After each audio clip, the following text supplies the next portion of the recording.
Il fallait savoir ranger sa chambre, évoquant un dicton du Nord qu'utilisait souvent sa grand-mère. En quoi cette intervention doit-elle réellement retenir notre attention ? Bah, quand on a vu sortir cette phrase, moi je me suis dit, bon, c'est un bon mot, ici de sa grand-mère. Et en réalité, d'abord, son intervention prise dans son intégralité, qui se termine par cette citation de sa grand-mère, est beaucoup plus révélatrice qu'un simple bon mot sorti devant le Sénat. Pourquoi ? Alors, je l'ai décomposé en 3 épisodes. C'est une intervention très courte. La première chose, c'est que Éric Dupond-Moretti répond donc à la question sur les violences qui ont émaillé le meeting d'Éric Zemmour, et dit, puisque la justice est saisie des faits, en tant que garde des Sceaux, je ne peux pas le commenter. Bon, il le fera dans la foulée, mais ça, on a l'habitude. Donc il dit qu'il ne peut pas les commenter, car, il explique, contrairement à ce qu'affirme celui qui était à la tribune, alors déjà j'aime bien ce côté Voldemort, il ne faut surtout pas prononcer son nom, c'est un peu ridicule, mais donc contrairement à ce qu'affirme celui qui était à la tribune, les juges de ce pays sont complètement indépendants et ils en font la démonstration tous les jours. Alors ici, je ne vais pas du tout faire le débat de l'indépendance ou non des juges, de leur politisation ou non. Je ne suis pas tellement d'accord ni avec Éric Zemmour ni avec Éric Dupond-Moretti sur ce sujet, mais je note quand même que la critique venant d'Éric Dupond-Moretti m'a bien fait rigoler, parce que j'ai sorti quelques citations. Éric Dupond-Moretti, avocat, avant de devenir garde des Sceaux, était quand même connu pour ses mots extrêmement durs, parfois extrêmement violents à l'égard des magistrats. Et on le sait d'autant plus que sa seule nomination au poste de garde des Sceaux a fait hurler tous les magistrats de ce pays. Et depuis, c'est pas le grand amour. Alors je vous cite 2012, Éric Dupond-Moretti. Je pense que les procureurs doivent sortir des palais de justice. Le système est totalement gangréné. Bon. 2014, je suis pour un système qui mette en place la responsabilité des juges. La justice est indépendante, oui, mais l'indépendance ne signifie pas faire n'importe quoi. Éric Dupond-Moretti, en 2020, c'est un peu plus proche de nous, souvenez-vous, dans l'histoire de une des affaires Sarkozy, où les juges recherchaient une taupe qui prévenait Nicolas Sarkozy et son avocat. Certains avocats avaient, enfin les fadettes, donc les listes des appels téléphoniques, avaient été épluchées, oui, dont celle d'Éric Dupond-Moretti. À l'époque, il avait quand même parlé de méthode de barbouze. Il avait porté plainte qu'il avait retirée le jour où il avait été nommé garde des Sceaux. Je ne vais pas vous faire toutes les citations d'Éric Dupond-Moretti sur la justice et notamment sur les magistrats, mais je ne crois pas qu'il n'ait de leçons à donner à qui que ce soit dans ce pays sur la défiance à l'égard des magistrats ou de la justice en général. Donc on comprend que c'est une critique un peu gratuite de celui qui est devenu garde des Sceaux et qui explique qu'en fait, on comprend bien derrière, la remise en cause des institutions, c'est anti-républicain et on retombe dans le discours habituel. La deuxième chose que dit Éric Dupond-Moretti, il poursuit sur la question des violences et là il dit, disons-le clairement, les violences sont partout, elles sont dans le meeting et elles sont dans le discours. Donc, alors là, venant d'un ministre de la Justice, entretenir la confusion entre des violences physiques à l'encontre de personnes et la violence d'un discours, il ne s'étend pas du tout sur qu'est-ce qui était violent dans le discours précisément, mais c'est pour ça que j'ai noté immédiatement le ministre du sentiment d'insécurité. Éric Dupond-Moretti nous a souvent dit avant, mais surtout étant ministre de la Justice, étant quand même au courant à la fois de ce qui se passe dans le pays en termes d'agression, mais aussi de ce qui se passe dans les tribunaux qui sont absolument débordés, alors pour des contentieux de toutes sortes, mais notamment pour des questions d'insécurité physique. Le ministre qui est capable de nous parler de sentiment d'insécurité, qui compare devant le Sénat la violence des coups à celle des mots présumés du discours d'Éric Zemmour, avec lequel il a évidemment le droit de ne pas être d'accord, mais sur lequel il peut répondre, j'ai trouvé ça quand même assez énorme. Enfin, la manipulation est quand même complètement dingue de renvoyer dos à dos le discours d'un candidat à la présidentielle et les coups qui sont échangés dans un meeting, notamment envers le candidat lui-même. La troisième chose, Éric Dupond-Moretti achève donc son intervention, c'est là qu'intervient sa grand-mère, et je le cite encore, Éric Zemmour, nous explique depuis des mois qu'il veut rétablir l'ordre républicain qui serait, selon lui, déliquescent, et il est incapable d'assurer la sécurité de son propre meeting. Et là, il cite sa grand-mère, donc, avant de vouloir ranger la rue, range ta chambre. Alors là, j'ai trouvé ça vraiment, franchement, vraiment énorme, en fait. Pourquoi ? D'abord parce que... D'abord, la première partie de sa phrase, il nous explique que Éric Zemmour inventerait l'idée que l'ordre républicain est déliquescent dans ce pays. Alors, je ne vais pas expliquer à Éric Dupond-Moretti que même dans son gouvernement, on parle de quartier de reconquête républicaine. C'est bien qu'a priori, l'ordre est un petit peu déliquescent, que le nombre d'homicides, on a analysé l'augmentation des violences faites aux personnes dans ce pays qui est évidemment dramatique, les policiers qui sont agressés en permanence. On a quand même ces six derniers mois, on va dire, des tribunes de quasiment des magistrats, des policiers, de l'armée, souvenez-vous, des gens qui sont quand même tenus au devoir de réserve, qui prennent la plume et qui signent.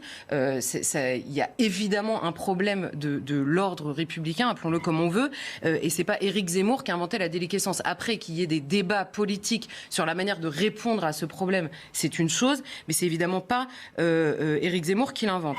Et alors ensuite, l'attaque concernant l'incapacité à ranger la rue puisqu'il n'aurait pas rangé sa chambre.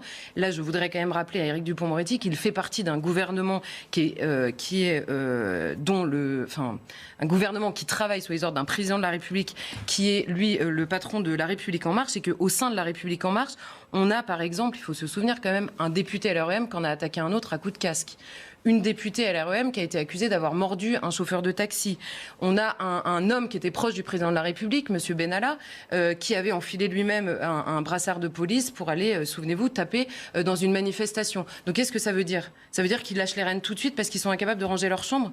Ça veut dire qu'il faut imputer à celui qui est chargé de décider les violences qui peuvent être commises par des personnes, soit dans l'entourage, soit des personnes proches. Ça n'a absolument, évidemment, aucun sens. Et donc il faut évidemment renvoyer ces personnes-là à ce qu'elles disent mot à mot. Et ensuite, évidemment, peut-être le plus choquant, c'est qu'il finit par faire peser sur Éric Zemmour les violences dont il est victime. Parce que si on reprend tout avant le meeting, on se souvient de Marseille, on se souvient des agressions envers même le restaurateur qui a reçu Éric Zemmour et qui continue à avoir des problèmes, de certains commerçants qui voulaient recevoir Éric Zemmour, candidat à la présidentielle, et qui n'ont pas pu le faire parce qu'ils avaient eu des menaces. On a vu des groupes différents appelés à venir faire taire Éric Zemmour. On a vu des personnes interpellées avant le meeting avec sur eux des cocktails Molotov, des couteaux et toutes sortes de choses qui a priori ne sont pas faites pour applaudir ou simplement contester par les mots le candidat qui était en train de s'exprimer, et faire peser sur un candidat à la présidentielle les violences dont il est la victime ou dont les personnes qui veulent le soutenir sont la victime, c'est quand même assez incroyable, et ça l'est encore plus dans la bouche d'un ministre de la Justice. Est-ce qu'il n'y a pas quand même, Charlotte, dans les propos du garde des Sceaux, une certaine crainte partagée par beaucoup sur le risque de trouble à l'ordre public qui accompagne Éric Zemmour candidat et qui pourrait accompagner Éric Zemmour président? Alors ça, c'est une petite musique qu'on entend beaucoup. En clair, alors ça arrive avec Éric Zemmour, on a entendu la même chose avec Marine Le Pen, on a entendu en son temps la même chose avec Robert Ménard qui avait été agressé en se rendant à une réunion publique. À partir du moment où certaines personnes sont classées à l'extrême droite, selon le terme désormais consacré, ce qu'ils disent et seraient accolés à la violence que finalement ils finissent par recevoir. Et là, on retrouve la confusion entre la violence présumée des mots et donc la légitimité des coups qu'ils recevraient en échange. Alors, il faut refaire l'histoire.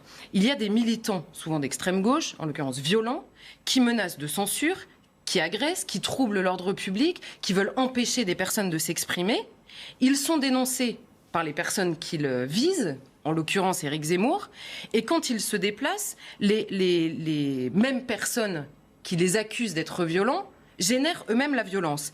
Et le traitement médiatique général, on va dire, ça devient avant le déplacement, en l'occurrence d'Éric Zemmour, avant le déplacement, ça devient « attention, le déplacement d'Éric Zemmour pourrait générer un trouble à l'ordre public », comme si sa seule présence le générait. Non, c'est quand même des antifas, en l'occurrence, qui décident de troubler l'ordre public. Et après le déplacement, on va dire, vous voyez bien, Éric Zemmour, à chaque fois qu'il se déplace, il y a un trouble à l'ordre public. On pourrait prendre tous les autres exemples de toutes ces conférences qui sont annulées parce qu'il y aurait un risque de trouble à l'ordre public, parce que des gens ont prévenu qu'ils troubleraient la conférence et que donc le trouble arrivera. À la fin, ce sont donc les personnes réellement violentes, en l'occurrence les antifas, qui gagnent. Et on fait en plus peser la culpabilité de la violence sur la personne qui est visée par la violence réelle. C'est quand même, la manipulation est complètement dingue. On a vu ça aussi avec Sciences Po, lorsqu'on en parlait oui. l'autre jour. Alors, et pourtant, cette violence en politique, Charlotte, est bien réelle. Oui, on a Comment l'analyser? C'est ça, on a vu des échanges de coups, on a vu, c'est pas nouveau, hein, il y en a eu dans ce meeting-là, il y en a eu partout ailleurs. Moi, ce que je voudrais noter, c'est qu'il y a une violence de militants qui se revendiquent d'extrême gauche, qui est clairement pas du tout traité à mesure d'autres violences par des gens d'une gauche beaucoup plus respectable dans la manière de se présenter, dans la manière de défendre ses idées. La condamnation est timide, voire elle n'existe pas. Et quand il y a des violences qui sont données par des personnes qui se revendiquent de droite ou d'extrême droite ou par certains groupuscules, il n'y a qu'à voir la réaction d'Éric Zemmour qui dit « Ah moi, pardon, donner un coup de poing à n'importe qui dans mon meeting, c'est hors de question. La condamnation, elle est immédiate. Et vous pouvez chercher tous les hommes politiques de droite que vous voulez. Jamais ils ne reprennent à leur compte, ou ils n'instrumentalisent, ou ils ne modèrent la violence qu'il peut y avoir chez certains de leurs fans, ou dans leur rang, ou dans les rangs de leur meeting. » Donc en fait, à la fin, on accuse la droite, ou ceux qu'on accuse d'être d'extrême droite, de porter la violence, mais dans les faits, la violence réelle et la violence physique, elle est toujours du même côté, et même la violence symbolique ou la violence des mots, puisqu'on se souvient que ceux qui veulent faire taire, ceux qui veulent censurer, ceux qui veulent empêcher des conférences, sont quand même essentiellement des gens qui se situent eux-mêmes à l'extrême gauche. Merci beaucoup, Charlotte. J'ai vu que vous avez pris des notes. Oui, non mais c'est tout... Je vous sentais révolté. Mais oui, mais tout est fait pour nous rendre fous à travers ça. C'est-à-dire là, on a la théorie de la jupe courte appliquée à Éric Zemmour. C'est-à-dire elle s'est promenée avec une jupe courte, elle l'a bien cherchée. En fait, elle est responsable du fait qu'on l'a agressée. Bon, appliqué à Zemmour, c'est ses propos nous choquent, donc il l'a bien cherché. Donc finalement, c'est légitime de l'agresser. Et quand on voit les politiques défiler depuis dimanche, hein, j'ai vu dans l'espace public, ils dénoncent tous les violences contre SOS Racisme, très bien. Et quand on leur pose la question, et les antifas, qu'est-ce que vous en pensez? Ça les embête profondément de condamner la violence des antifas. Il faut insister et ils prennent la peine, ils se dépatouillent un peu, ils n'aiment pas ça. Et autrement dit, finalement, pour eux, ils voudraient se concentrer sur la violence donc, contre les gens de gauche, mais jamais la violence d'extrême gauche, ils ne la dénoncent spontanément. Il y a quand même, on y revient toujours, le deux poids, deux mesures en la matière qui est assez exaspérant. Marc et ensuite Dimitri. Oui, moi, pour s'amuser un peu, j'imagine la grand-mère de Dupond-Moretti, le petit Dupond-Moretti qui arrive, qui dit « Ah, il y a un petit salopard, il est là, on ne veut pas lui parler, c'est vraiment... » Elle lui dit, dis donc, toi, mon petit salopio, comment tu parles de ton copain comme ça? Tu vas faire en sorte, parce qu'on est là, on doit tous se tenir comme il faut dans la cour. Hein. Alors, vous arrêtez d'emmerder votre petit copain.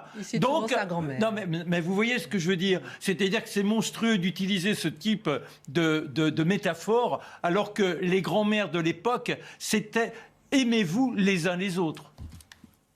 Après, moi, je dirais qu'au combat de qui prend le plus de coups, qui est légitime à les porter et qui a bien mérité de les recevoir, au-delà de ça, et c'est pas nouveau, on voit que la violence s'invite dans le débat politique et c'est le symptôme que les partis, la joute politique traditionnelle par les mots, par les idées, ça suffit plus. Et aujourd'hui, c'est ce que dit Dominique Régnier, il dit il y a une désinstitutionnalisation de la politique qui est aujourd'hui maintenant qui se fait aussi dans la rue, qui se fait dans la casse. Rappelez-vous les Gilets jaunes. Ça leur a été J'allais vous poser la question. On reprochait à Emmanuel Macron la violence dans sa façon de gérer le pays. Oui. Donc, il méritait, il devait supporter en fait la violence dans les rues. Alors la question c'est, est-ce que la violence c'est parce qu'on... Contre l'Arc de Triomphe, etc.